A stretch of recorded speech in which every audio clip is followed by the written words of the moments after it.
Ito na yung finished product natin mga boss. Tara, tikman na natin. Let's go. Tikman natin kung masarap.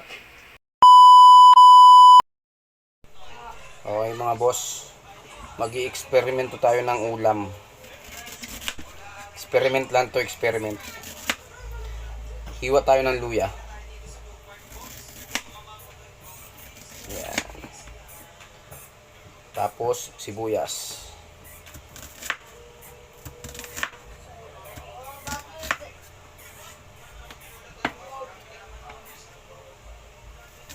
Yun. Tapos sunod nating hiwain yung papaya. Ayan o.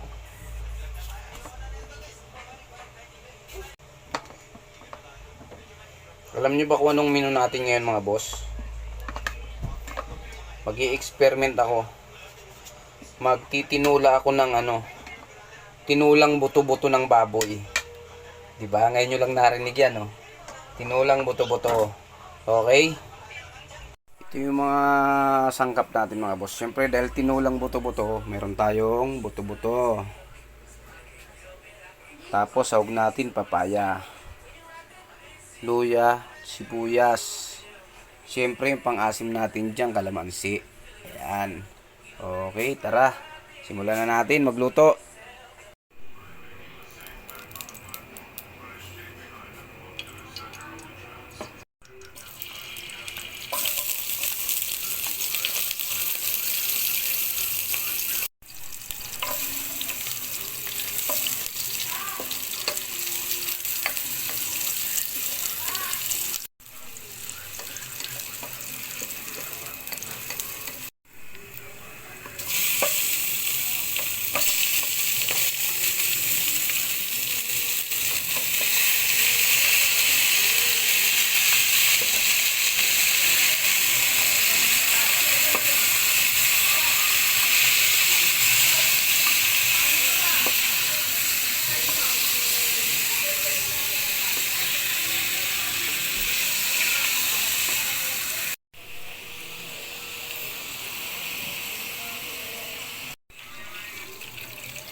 Tingnan natin yung kalamansi.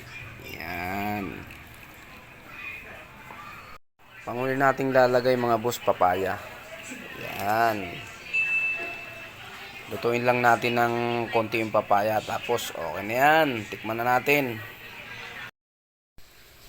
Okay, tikman na natin. Sarap ng sabaw. Sabaw pa lang, ulam na. Sarap.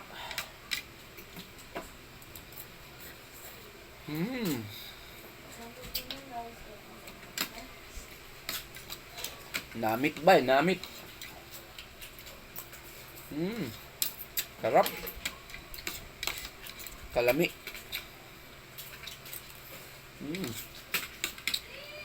Ganado ako nito kumain. Thank you.